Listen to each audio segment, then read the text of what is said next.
കർത്താവിനെ എതിരേൽക്കും. അതല്ല, നാമും മരിച്ചു മറന്നെങ്കിൽ ആ കാഹള ശബ്ദത്തിൽ നാമും എടുത്തുകൊള്ളപ്പെടും. കർത്താവിന് നന്ദിയോടെ സ്തോത്രം. ലോകം കണ്ടിട്ടുള്ളതിൽ യേശുക്രിസ്തുവിനെ കഴിഞ്ഞിട്ട് ലോകം കണ്ടിട്ടുള്ളതിൽ വെച്ച് ഏറ്റവും ശ്രേഷ്ഠനായ അപ്പോസ്തലനായിരുന്നു വിശുദ്ധ പൗലോസ്. പൗലോസ് തന്റെ ജീവിതയാത്രയിൽ പ്രസ്താവിച്ചിരിക്കുന്ന ചില വേദഭാഗങ്ങൾ വളരെ ശക്തമായി നമുക്ക് ഫിലിപ്പിയ ലേഖനത്തിൽ കൂടെ വായിക്കുവാനായി കഴിയും. ഫിലിപ്പിയ ലേഖനത്തിൽ നാം ഇങ്ങനെ വായിക്കുന്നു: എനിക്ക് ജീവിക്കുന്നത് ക്രിസ്തുവും മരിക്കുന്നത് ലാഭവും. Price the lord, hallelujah. ഈ ഭൂമിയിൽ ജീവിക്കുന്നുവെങ്കിൽ അത് ക്രിസ്തുവിന് വേണ്ടി, ക്രിസ്തുവിനായിട്ട് മരിക്കുകയാണെങ്കിൽ അതെന്റെ ലാഭം. കർത്താവിന് നന്ദിയോട് സ്തോത്രം. ഓരോ മനുഷ്യർക്കും തങ്ങളുടെ ജീവിതത്തെ കുറിച്ച് ഈ ഒരു അറിവുണ്ടായിരിക്കണം. ഭൂമിയിൽ ജീവിച്ച് കുറച്ചു കാലം ജീവിച്ചിട്ട് മനുഷ്യർക്കും ദേശത്തിനും ലോകത്തിനും തലവേദനയായി ജീവിച്ചിട്ട് അനേക യൗവനക്കാർ ഇന്ന് കഴിയുന്നുണ്ട്. അങ്ങനെ ഒരു ജീവിതമല്ല ദൈവമക്കളായി നമ്മുടെ ജീവിതത്തിൽ ദൈവം ആഗ്രഹിക്കുന്നത്. നമ്മുടെ വാത്സല്യ ഗ്ലാഡിനെ കുറിച്ച് പലരും ഇവിടെ ആ കാര്യം പ്രസ്താവിച്ചല്ലോ. എന്റെ കണ്ണിന് പല കാര്യങ്ങൾ എനിക്ക് കണ്ട് മനസ്സിലാക്കുവാൻ കഴിഞ്ഞിട്ടുണ്ട്.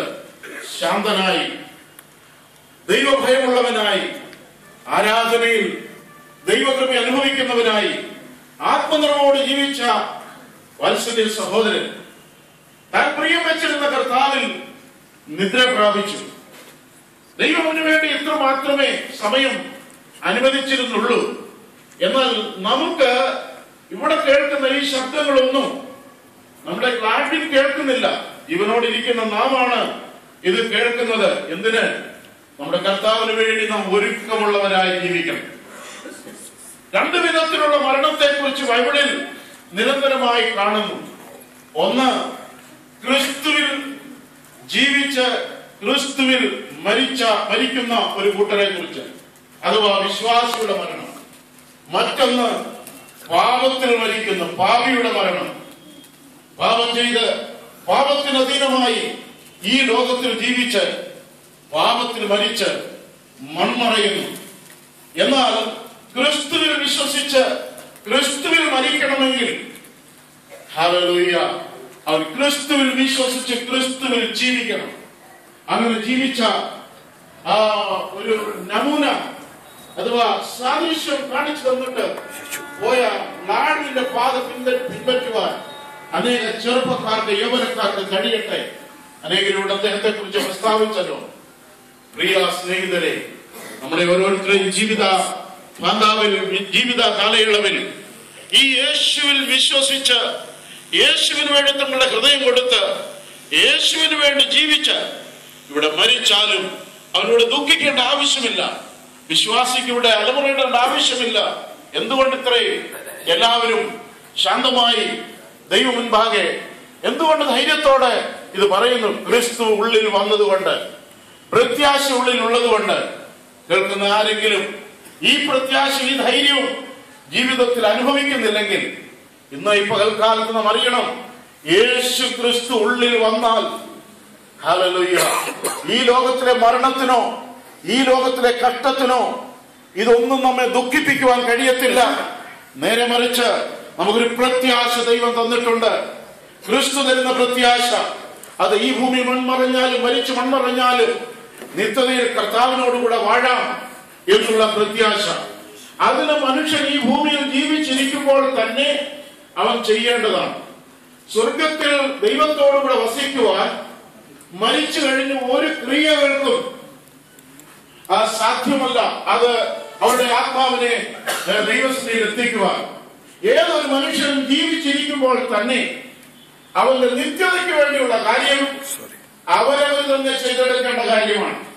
അതെങ്ങനെയെന്ന് ചോദിച്ചാൽ, സ്വർഗത്തിലെ സകല മഹിമകളെയും വെടിഞ്ഞ് മാനവരാശിയുടെ വീണ്ടെടുപ്പിന് വേണ്ടി, രക്ഷയ്ക്ക് വേണ്ടി ഈ താണലോകത്തിലേക്ക് വന്ന് കാൽവരി ക്രൂശിൽ മരിച്ച ആ യേശു ക്രിസ്തുവിനെ രക്ഷകനും കർത്താവുമായി അംഗീകരിക്കുമ്പോൾ അവന്റെ ജീവിതം നിത്യതയിലേക്ക് ഹല്ലേലൂയ ഉള്ള ജീവൻ തുടക്കമാണ്. ആ നിത്യജീവൻ അവൻ അവകാശമാക്കുകയാണ്.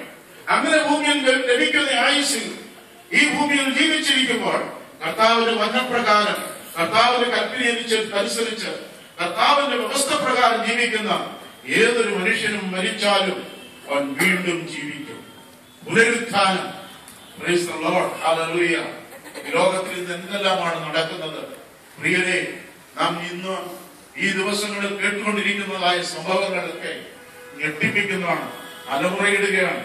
എന്നാൽ രക്ഷകനായ യേശുവിനെ അംഗീകരിച്ച് ക്രിസ്തുവിന് വേണ്ടി ജീവിക്കുന്ന ഏതൊരു മനുഷ്യന്റെയും പ്രത്യാശ എന്ന് പറയുന്നത് അവൻ മരിച്ചാലും ജീവിക്കും. Praise the lord. Hallelujah. Paulose വീണ്ടും പറയുകയാണ്, വിട്ടുപിരിഞ്ഞ് ക്രിസ്തുവിനോടുകൂടെ ഇരിക്കുന്നത് എനിക്ക് അത്യുത്തമം. Praise the lord. ഹല്ലേലൂയ. ഈ ഭൂമിയിലെ ക്ലേശം നിറഞ്ഞ പാപഭംഗരമായ ഈ ലോകത്തിലെ ജീവിതം വിട്ടിട്ട് എന്റെ ക്രിസ്തുവിനോട്, എന്റെ കർത്താവിനോടുകൂടെ എനിക്ക് വസിക്കുന്നത് അത്യുത്തമം. അത്യുത്തമം. നമ്മുടെ ലാഡിൻ ലഭിച്ചത് അത്യുത്തമമായ ഒരു പദവിയിലേക്കാണ്. 116 സങ്കീർത്തനത്തിൽ ദാവീദ് പാടുമ്പോൾ ഇങ്ങനെ പറയുന്നു, തന്റെ ഭക്തന്മാരുടെ മരണം യഹോവയ്ക്ക് വിലയേറിയത്. Praise the lord. ഹല്ലേലൂയ. തന്റെ ഭക്തന്മാരുടെ മരണം, ലോകത്തിൽ പലർക്കും ദുഃഖം വിതയ്ക്കുമ്പോൾ തന്റെ ഉടയവനായ ദൈവത്തിന് അത് വിലയേറിയതാണ്. Price the Lord. ആ വിലയേറിയ അനുഭവം പ്രാപിക്കുവാൻ ഭൂമിയിൽ ജീവിച്ചിരിക്കുമ്പോൾ തന്നെ ഭക്തനായി ജീവിക്കണം. യേശു ക്രിസ്തുവിൽ വിശ്വസിച്ച് ക്രിസ്തുവിൽ കൂടെയുള്ള ദൈവവചനപ്രകാരമുള്ള ആ രക്ഷ അനുഭവിച്ച് ദൈവകൽപ്പന അനുസരിച്ച് ദൈവത്തിന് വേണ്ടി ജീവിക്കുന്നവർക്കാണ് ആ ഭാഗ്യ പദവി ലഭിക്കുന്നത്. ദൈവത്തിന് നന്ദിയോട് സ്തോത്രം. ജീവിതം ഒന്നേയുള്ളൂ.